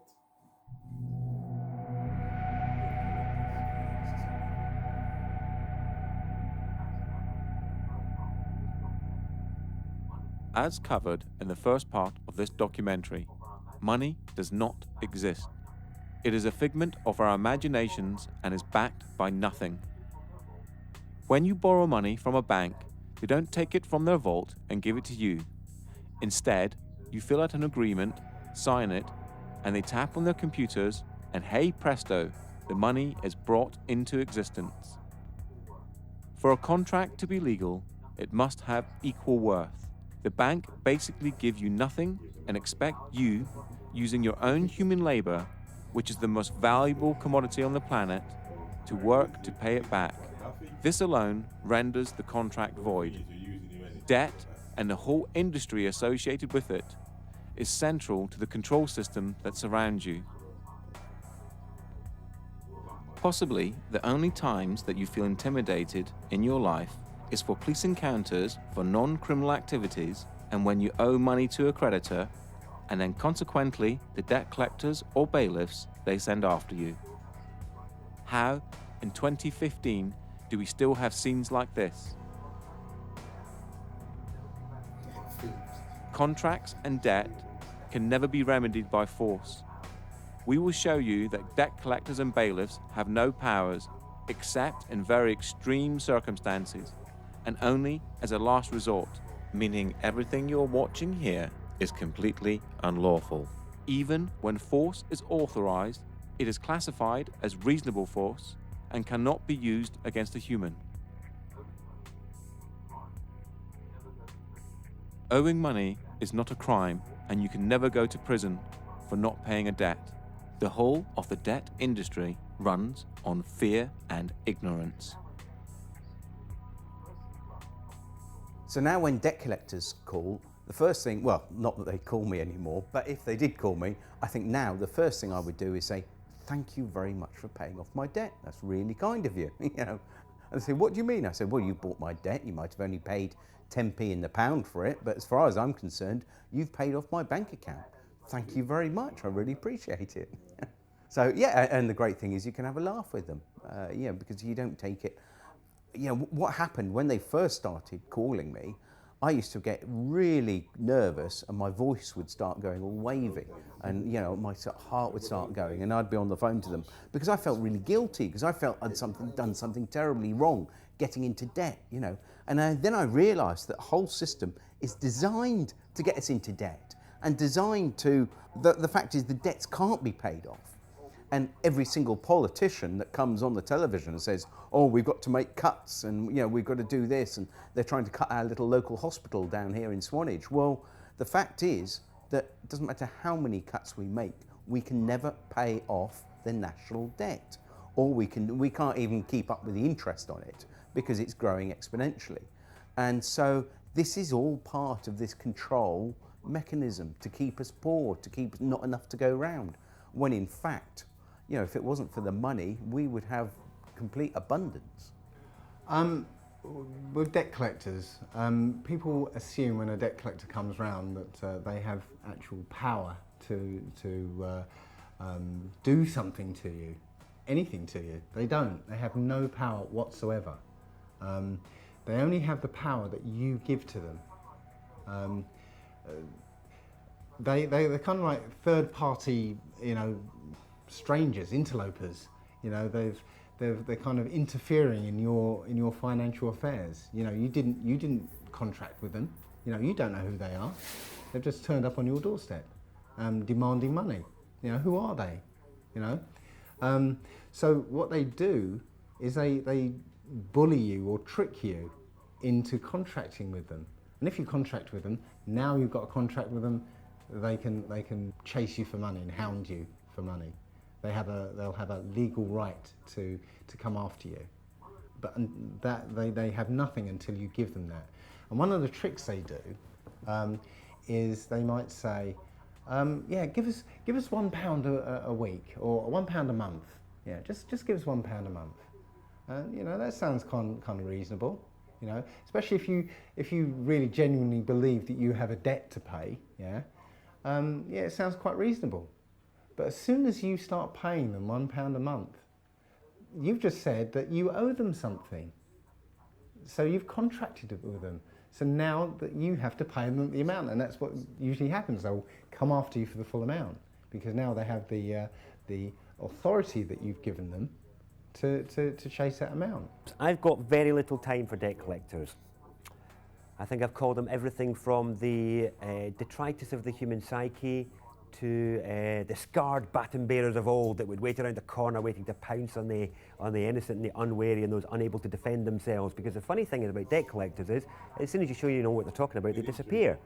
So they are actually only there to bully money from those who don't know how to take a stand or don't know what their rights are. Yeah, a very low opinion of debt collectors. To the people who are worried about debt, let me quote a friend of mine who I will call Jay, because I'm not going to name him because he still works for the Royal Bank of Scotland. He's a credit risk underwriter for Royal Bank of Scotland, quite high up. And on the trading floor and all the kind of stuff he does, they have a saying: the only person that owns a debt is the person who worries about it. And it's as simple as that. Don't worry about your debt. It's not real. Okay, it's real in the extent you fucking agreed, but it's not. No one's going to die, nothing bad's going to happen, no one's going to get thrown in debtor's prison because it doesn't exist anymore. The reason why Western capitalism is crumbling is because people are starting to be wise to the fact that it's a big bullshit circus charade run by those in charge to make sure that they stay rich. And it's common knowledge in the BBC, Guardian, New York Times that in the last 5 years of recession, the rich have become fucking much richer and the poor have become poorer.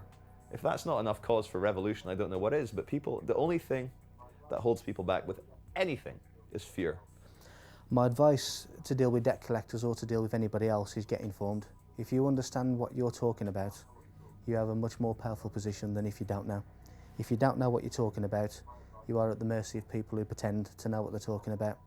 My advice is get informed, understand your rights, understand their rights, what they can do and what they can't do, and then you're in a much better position to fend off any illegality or anything that goes against what should be done. Since the financial decline starting around 2007 to present, caused by the banks and then subsequently bailed out by public money, the effects of which are still being felt across the world. Since 2007, suicide rates in males between 35 and 55 have skyrocketed and can be directly related to debt.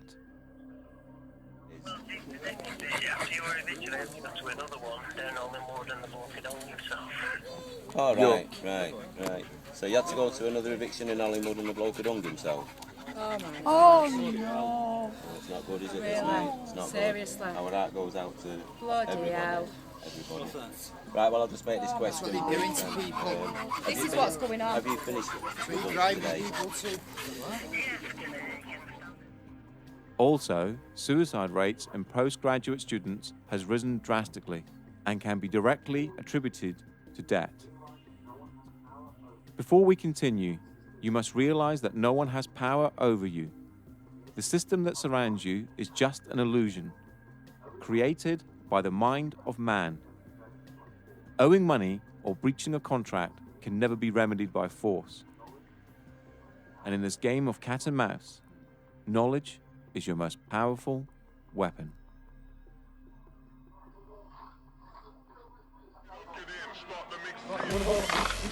Fill this with. Don't stop me. I've got stuff in you. Right. So was the water. What are you going to do? What are you going to do? Take it back. Where's he going? What is he doing? Stop that! You're being really stupid. Why don't you get some respect for yourself? Have a bit of dignity as a woman. I think we've got a warrant for the arrest. Can you show us the warrant, please? Show us your documentation. Show us the warrant, please, with a wet signature.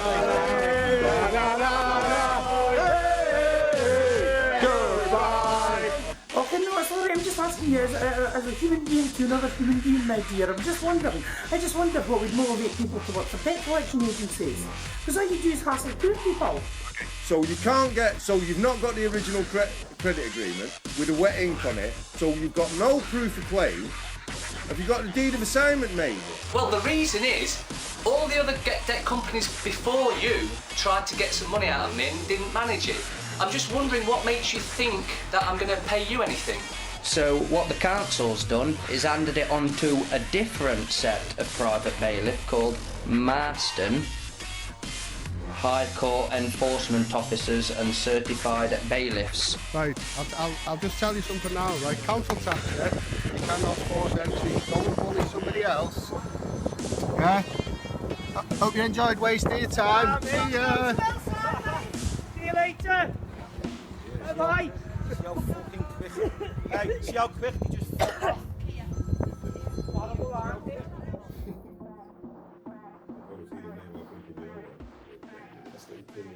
Give this one a miss. We ain't gonna get nothing from that one, so we might as well leave him alone with it. That's what it is. I'm just trying to let you know what I know. My name is John Witterick, and I have a website called getoutofdebtfree.org.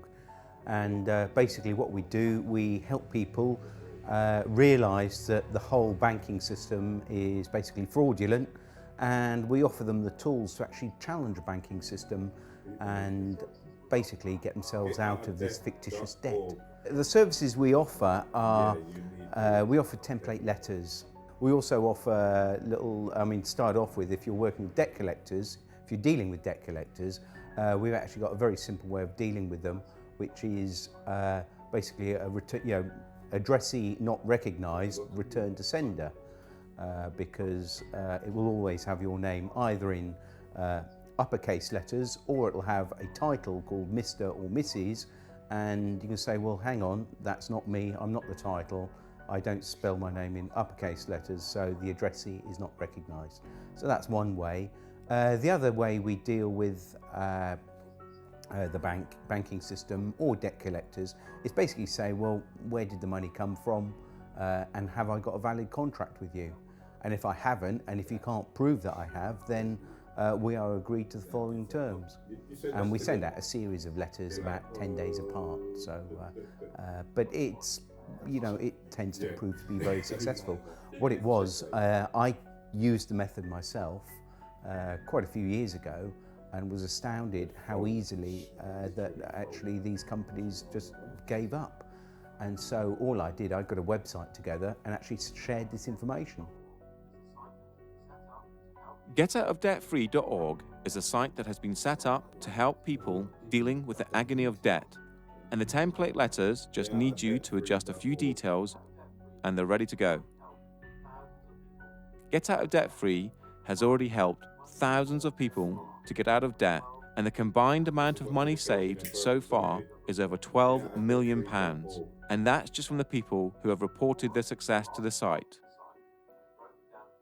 The forum is a large part of the site and is broken down into different sections such as bailiffs, debt collectors, credit card companies, etc.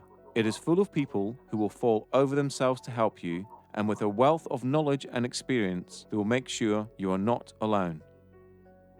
So the important thing is that you have to keep hitting the ball back in the net. What you're doing, whatever they send you, you have to reply to it and send it back. Now, after you've sent them the 3 letters, also what's included in the letters are a fee schedule. And the fee schedule says, well, look, every time you send me a letter, you know, if we can't agree, you know, if you can't prove that I owe you anything, then we're going to agree to the following terms. And, you know, you don't call me anymore. And if you do, it's going to cost you this much. And every time I have to write a letter to you, it's going to cost you this much. So what you do, you send them the fee schedule. And of course, if they do send you anything or contact you, you then start totting it up. And after a while, what you do, you send them an invoice. And if they don't pay the invoice, you can then get onto the small claims court online and actually start, you know, pursuing them for the money. So, you know, what you've got to think is the only power they have over us is fear. Now, when the fear goes and you start challenging them, you know, do you think they really want to like deal with you if you're going to be invoicing when there's all these people go, oh, like I was, really nervous, and they're going, all right, well, I should owe them some money to get to the stage where, no, hang on, mate, you've actually sent me 3 letters. I actually charge £500 a letter now, that's 1,500 quid, plus the 2 phone calls at £100, so that, yeah, we're up to about 1,800 quid. So, yeah, basically, when are you going to pay? How are you going to pay? Debt collectors really, the common term that's used for them is a third-party intervener, which is you have an arrangement, or you had an arrangement with an organisation. Because that organisation have contracted with a third party, which is the debt collector, there's some implication that you have to deal with them. You don't. Nobody has any, you have no obligation to deal with them whatsoever, and they know it really. It doesn't matter how well they've been empowered by their company, you have no need to deal with them whatsoever. And as long as you're firm and clear about that from outset, then your relationship should go a little bit smoother. The other thing I would say is, first of all, in any interaction with any debt collector, at your first communication, let them know that you don't want to have anything to do with them for whatever motives or morals or ethics you feel.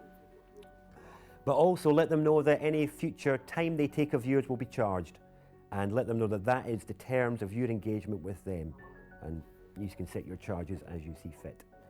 Now, one of the things that that people often miss when the debt collectors come knocking is that these debt collectors have actually paid off your debt. They've bought your debt, often for, you know, pennies on the pound. So if you apparently owe £1,000, yeah, they've probably paid a tenner for it. But the point is, they've paid off your debt. So, you know, thank you very much. You know, did I actually go into contract with you to say that I'd pay you back for that? You know, you should have probably asked me first before you went around paying off my debt for me. You know. So where's the fear in that? You know, these guys rely on fear to make you pay up. If you realise that they've got no power over you, and in fact they've paid off your debt, thank you very much, you know, where's the fear? All you're asking from them is an invoice for the amount they say you owe. Yeah. And nothing comes back. Well, they can't supply what we're asking for. They can't supply, and we know they can't supply that. But we asked for a contract. I mean, we also use contract law because that goes back years, and it's how we would deal with each other. But we say, you know, can you give us a copy of the contract signed by both parties? And sometimes on loans you'll get a little squiggle, but no name against it. But the thing is, because they are a fictitious entity and we are a living, breathing soul, we cannot contract under contract law with a fictitious entity. So it's got to be equal to equal, really. It has. Yeah. That's what contract. That's what contract law says. Yeah. Because you can't contract with a fucking company.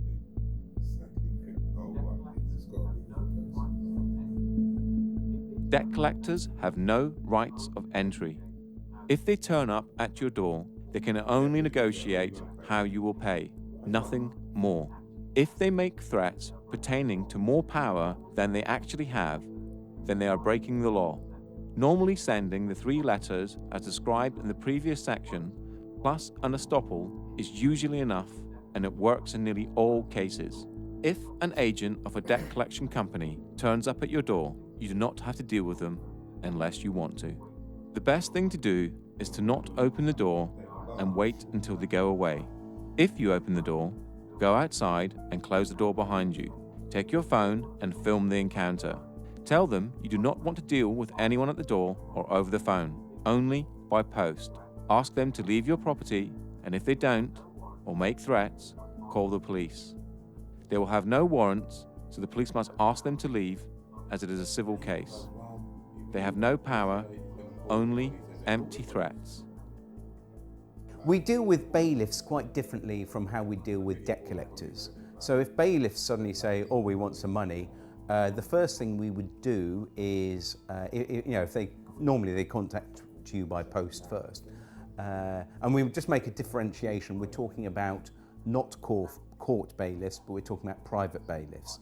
And so for banks and things like that, it's always private bailiffs. So court bailiffs are a little bit different and a little bit specialised. So, but if you're dealing with debts, as you know, and the website is, we'd be talking about private bailiffs.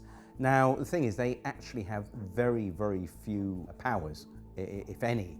So the first thing you do, you send them a removal of implied rights of access. So you send them a document you can download off the website, which removes their implied rights of access. Now, what you're doing, you're removing that common law right from the bailiff to be on your property, which means that as soon as he sets foot on your property, then he's committing a trespass, which you can then sue him for. So you make that very clear to him. You can then put that notice on the door or on a window so that it's visible when they actually come onto your property. That's the first thing you do. It's a good idea that everything you do, if they actually turn up at your property, the first thing you do, ideally if you've got a front and back door, you'd go out the back door, lock it behind you, okay, and then go round to the front and meet the bailiff. Make sure you have a camera at all times and view everything. Notepads are great. If you have a notepad and a pen as well, if there's 2 of you, one with a notepad and a pen, another with a camera, it automatically you're watching them. They realise they're being challenged, and that they can't push you about if you're recording everything, and you're well within your rights to do this. The other thing you ask them with the bailiffs, you always ask them, can I see a signed warrant from the court? Now, it has to be signed by an actual judge, not signed by anyone else. It is very unlikely they will have this, unless they have this and give it to you to read, and you can then read it through and take notes. But you can then say, right, I then want to contact the court and actually ensure that this person that signed it is in fact who they say it is. Otherwise you're here under false pretenses, and this is fraudulent. Very often, it's very rare that they actually have anything signed by a judge. So gentlemen, there's bailiffs on the doorstep, the concept of illegal debts, and how you actually deal with them when they're on your doorstep. So who'd like to take that? I'll take that. Well, first thing you've got to understand is that the standard bailiffs have no power whatsoever. They will tell you they can come in your property whenever they want and remove property. They cannot. They're like vampires. You have to allow them in once. If you've allowed them in, they can come back and possibly break into your property and remove it. If you don't let them in the first place, there's nothing they can do. My son was dealing with a particular bailiff called Equita, who were threatening to come around and remove his property. And he showed me the letter, and he got a little worried because it says, we would prefer you to be there, but if you're not, we will remove property anyway. And just to put his mind at rest, I actually phoned up the bailiff and stated that they'd said they were going to come and remove property, to which they replied, yes, we can legally come and remove property because once we've had a walk-in possession order. Now, a walk-in possession order is when they've actually walked into your property and started jotting down what you've got. If you never let them in the first place, they can't get in. And the bailiff admitted that if we've not entered your property, we cannot get in. One of the tricks they will do is try pushing past you. Right. If they touch you, that's assault. Call the police. What, just touching you? Touching you is assault. Okay. So they can't push their way in, force past you, that's assault. If they do that, call the police there and then. And they will back off, and also threaten them with a Form 4 warning, which you can send off to their certificating court, and they basically could lose the job for that. Right, I'm gonna go. What are you doing? Film this, please. Don't obstruct me. I'm not obstructing you. Right. Show us the warrant. Give us the keys. Show us the warrant. Let me have a look at the warrant. Bring 999, please. See it? 999. 999. You're not going in without a warrant. You don't tell me what to do. I will. I just did. Yeah, well, you're wrong. I'm wrong, am I? What am I wrong about? Where's your warrant? Go away. There. Where's your warrant? You got. Can you see that? Let me have a look at the warrant. How you doing? There. You trying to be heavy here or something? Are you trying to intimidate me? You know what you're trying to do? You said 6 times, can I see the warrant? There is the fucking warrant. I want to see the warrant. Hand me the warrant. You're not having it. And of course, they can't break into your house.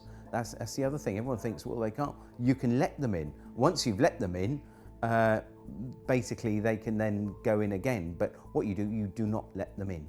You make sure the house is locked at all times. That's just you agreeing to them violating. Except for in exceptional circumstances listed here, criminal court fines, income tax, or, if it's a business, can reasonable force be used to gain entry, but only as a last resort and only after all other avenues have been exhausted. The wording here is reasonable force. Bailiffs cannot use force against a person, and it states it here in Schedule 12 of the Control of Goods Act,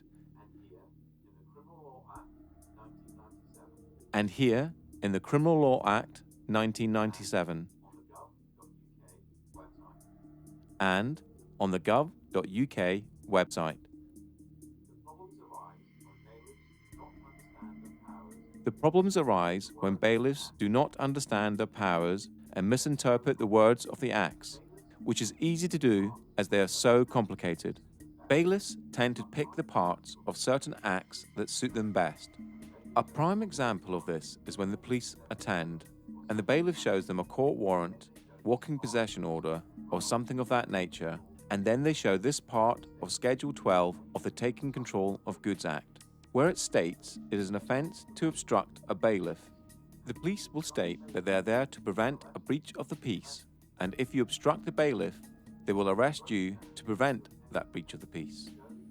This can be broken down to a tale of the tape to show the position of each person in the situation. You, a living, breathing human being. Human rights are absolute. Only unto the law. You are man or woman, the highest authority. You are trying to protect your property. The bailiff works for a corporation, has a fictional title and is representing a fiction. No rights to use force against a human.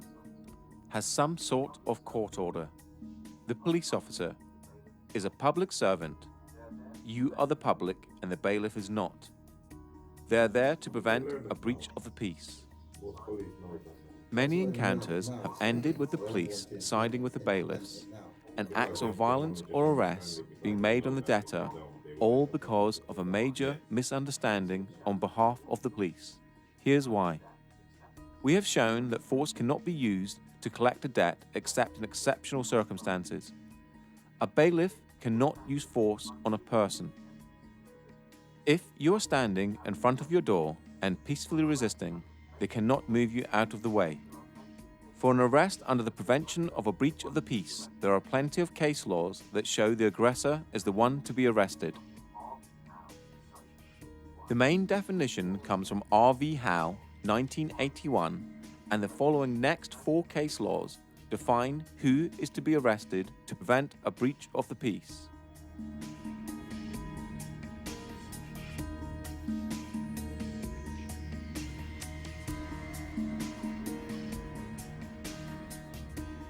You cannot be obstructing a bailiff from his duties, as using force on a human is not his duty.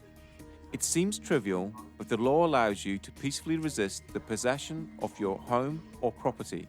If the bailiff is there for a debt or a non-criminal fine, such as a speeding ticket or parking ticket, then it is a civil matter and the police must be impartial no matter what the paperwork says.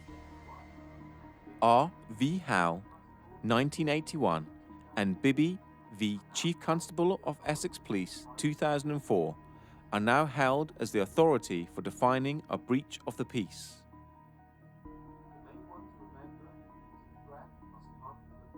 The main one to remember is the threat must come from the person to be arrested. That means if a bailiff tries to touch you or move you out of the way, they are the one to be arrested.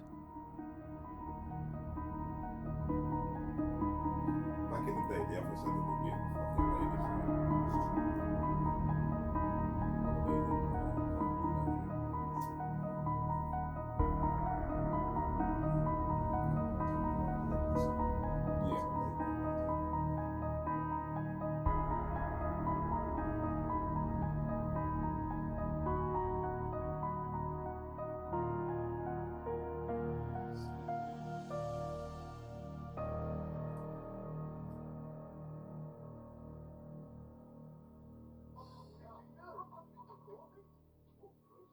I'm talking to you. I'll help you up in court, mate. Oh, please do. Oh, I will do. What's your name? Higgs. H-I-G-G-S. First name, Paul. Date of birth, 5/9/55. I'm being intimidated and threatened. Your opinion is worth less than something I might trod on. You! What's the matter with you? How many of you are there? What's it got to do with you? Hello? You're committing trespass and fraud and theft on people. That's what you do for a job, and you should be disgusted with yourself. That's what you do for a job. You're a thief. Go away, you ain't having it. Too many fucking massacres today and more coming down. And Monet even started. They're all tweeting, texting. With 200 people in the street. You haven't got the firm. Because we got the firm. Look how many fucking people. Yeah, we got the firm. Can we report a crime, please? These criminals here, please. These criminals are Constable. trespass on our land. And can you please explain that the evidence is not admissible if it's not signed? This is not signed, nothing's been signed, it's inadmissible, and you will be trespassing if you come on this property. You can't force your way into the property. What are you doing? You're breaking the law. No, you're breaking the law. We're filming you. Who are you? We want some ID, please. Have some ID. We can have some ID. Why are you trying to force in here? What's going on? That's a warrant of control for the unpaid penalty. And where's the magistrate's signature? Don't need a magistrate. Oh, yes, you do. You can call the police if you wish. You both have no power here, so you should leave, because we will ring the police. You can do that, but it will be deemed theft. Leave the land. Leave the land. Leave the land. Thank you very much. Leave the land, please. He's got no authority. He's a locksmith. Get him off the land. Thank you very much. You need to read this in relation to this eviction today. We're not allowed to use any force or violence, and that would be laid at Magistrates Court tomorrow for a summons against anybody here who authorises or who issues violence for this eviction. It's simply not allowed. I'm pretty sure of that. I'm pretty sure it's not just a job. Yeah, I'm sure it's vocational. You're doing the right thing. Yeah, you swore an oath to protect us, the people, not to protect them, to protect us.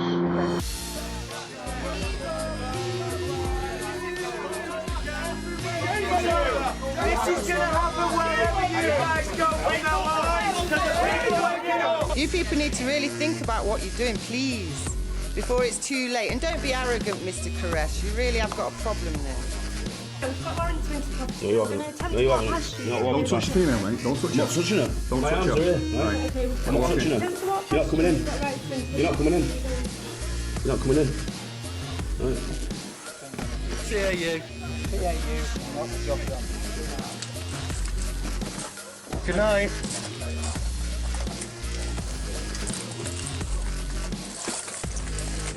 The law is criminal. This is trespass. Caught by this is refusing to request a name. By a sergeant. So I agree with it. Thank you very much, constables. Absolutely, you're going to be heroes online. Absolute heroes. Well done. Absolutely amazing work. You've just made history in this country. You've just made history in this country. It's just good when you know the law because they can't touch it. They can't touch it. No matter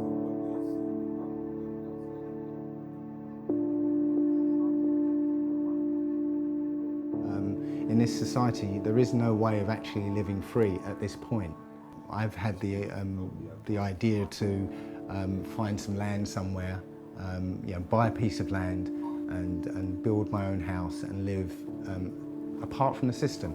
The system will not allow you to do that. They will come for you and kick you off your own land and force you to live the way they want you to live.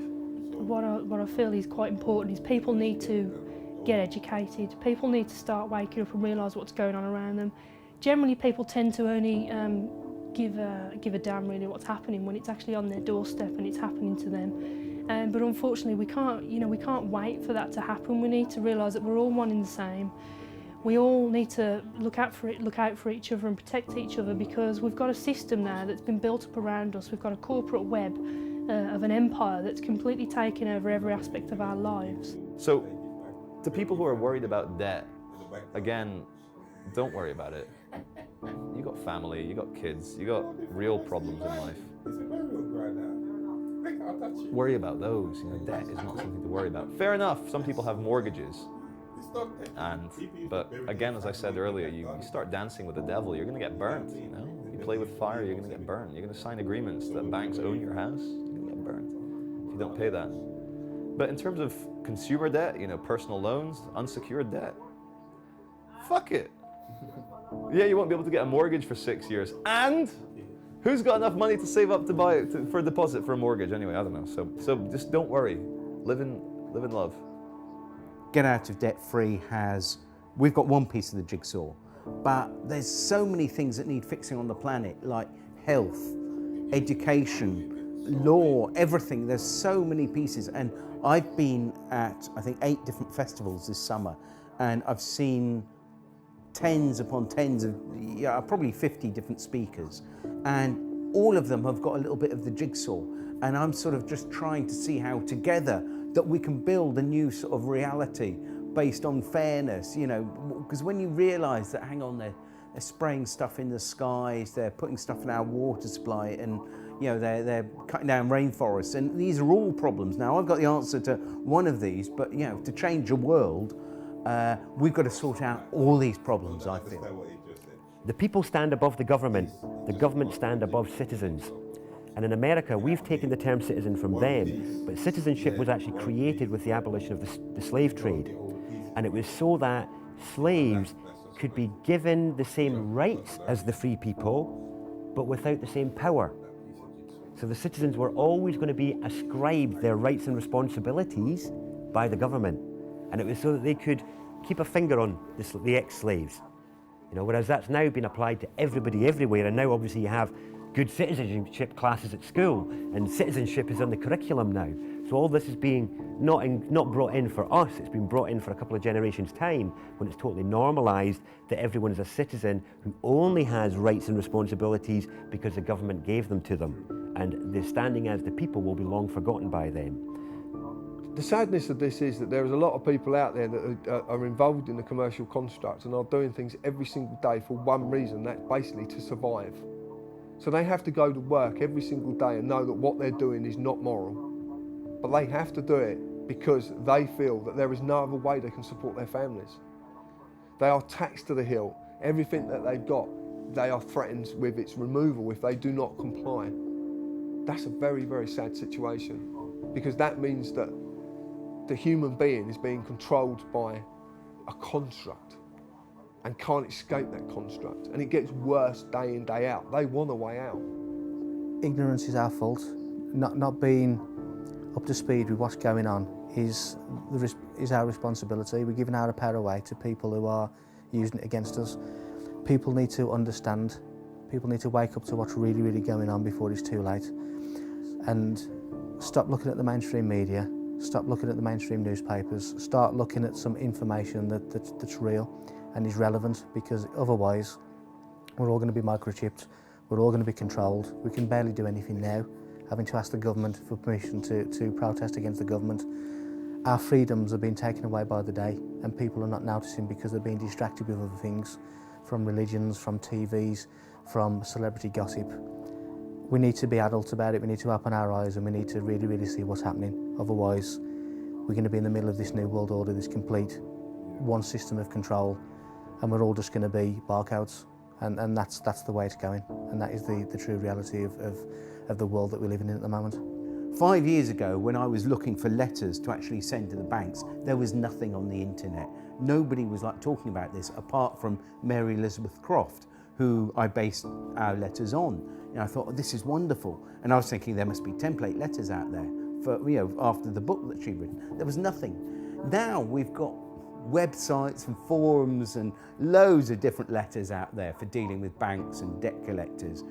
So that's how far in the last 5 years consciousness has shifted. People are waking up. Now, when we hit the 100th monkey effect, that's when everyone wakes up. It's like a new film that's like no one has heard of, and then suddenly it breaks through and everyone's talking about it. And I feel that people suddenly realise, my goodness, we've been had by the banks, the governments and the corporations, and with endless war, with endless poverty, and keeping us on that treadmill.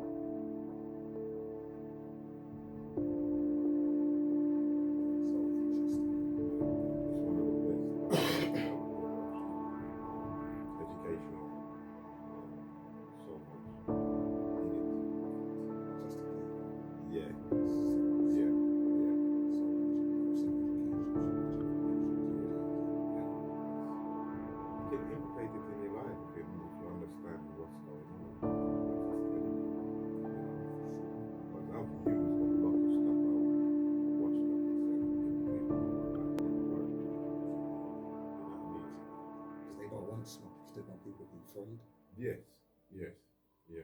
They want people to be very afraid. So that's just back to sleep in the moon. Your government has got it under control. Go back to sleep in the moon. You're a slave to the money, don't you know? I'm not a communist. I'm not an anarchist. I'm not a socialist.